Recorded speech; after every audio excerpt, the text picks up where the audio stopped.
Assalamualaikum warahmatullahi wabarakatuh. Perkenalkan nama saya Sadam Al-Kasnal PP, NIM 2106127. Kali ini saya akan membahas tentang proses kompilasi pada bahasa pemrograman. Oke, langsung saja ke pembahasan pertama. Proses kompilasi pada bahasa pemrograman tertentu. Bagaimana proses kompilasi pada bahasa pemrograman tertentu? Compiler adalah sebuah program yang dibuat untuk membaca sebuah sumber program yang ditulis dalam bahasa tertentu, search language misalnya bahasa pemrograman C, dan menerjemahkannya ke dalam bahasa lainnya, target language misalnya bahasa assembly. Bagaimana semua program dapat dieksekusi dan dapat dilihat hasilnya? Salah satu komponennya adalah compiler, namun di samping itu juga ada preprocessor, assembler, dan linker. Tahapan dari sistem tersebut adalah sebagai berikut: skeletal search program, preprocessor, source program, compiler, target assembly program, assembler, relocatable machine code, loader, link editor, absolute machine code. Beberapa fungsi prosesor diantaranya adalah macro processing dan file inclusion. Pada awalnya, program yang dibuat oleh programmer akan diolah oleh prosesor dan hasilnya akan dibaca oleh compiler untuk hasilnya ke target program. Jika target program yang dibuat adalah assembly language, maka proses berikutnya adalah assembler yang akan bertugas untuk membaca file assembly tersebut dan mengubahnya ke dalam bentuk relocatable machine code. Linker akan mengubah file relocatable machine code tersebut ke dalam absolute machine yang dapat dieksekusi menampilkan hasil dari program tersebut. Untuk memberikan gambaran proses tersebut, maka kita dapat melihat contoh berikut ini. Misalkan kita memiliki sebuah file bernama hello C yang berisi program sederhana dalam bahasa pemrograman C. Untuk memanggil compiler, maka kita dapat menggunakan perintah gcc hello.c, di mana gcc adalah kepanjangan dari GNU Compiler Collection.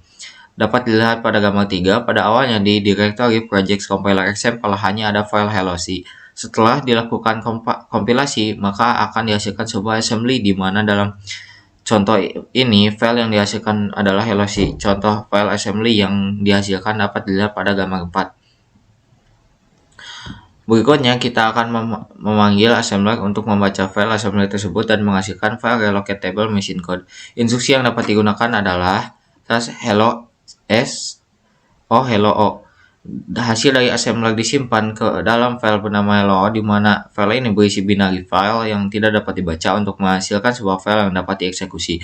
Maka hasil binary file tersebut akan diproses oleh linker loader dengan menggunakan instruksi gcc hello.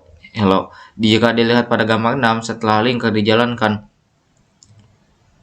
maka akan muncul sebuah executable file bernama hello. Untuk melakukan eksekusi pada file tersebut, maka dapat digunakan perintah hello seperti yang terlihat pada gambar 6. Lalu, apa itu kompilasi? Kompilasi merupakan proses membaca dan menggabungkan suatu kode sumber atau source code yang kemudian diterjemahkan ke dalam bahasa lain, bahasa sasaran alat atau software yang digunakan untuk melakukan proses compile ini disebut compiler. Hasil dari compiler ini sudah berbentuk suatu kesatuan perintah dalam bahasa mesin, misalnya exe.com. Tahap kompilasi mengakses source code yang ditulis oleh programmer dan melakukan pemeriksaan untuk memastikan tidak ada yang ambigu. Kedua, source code dibaca ke memori komputer. Source code tersebut diubah menjadi objek code bahasa assembly. Objek code dihubungkan dengan library yang dibutuhkan untuk membentuk file yang bisa dieksekusi. Lalu, untuk contoh aturan produksi yang sesuai ketentuan, simbol terminal biasanya dinyatakan dengan huruf kecil, misal A, B, C. Di simbol non-terminal variabel biasanya dinyatakan dengan huruf besar, misal. Suatu tata bahasa grammar didefinisikan dengan 4 tupel G, V, T, S, P, di mana V himpunan simbol variabel non-terminal, himpunan T himpunan simbol terminal, S simbol awal. B kumpulan aturan produksi. Contoh aturan produksi adalah sebagai berikut. Di sini sudah terpampang. Kemudian ada aturan produksi regular seperti ini. Ya, sekian dari saya. Terima kasih. Wassalamualaikum warahmatullahi wabarakatuh.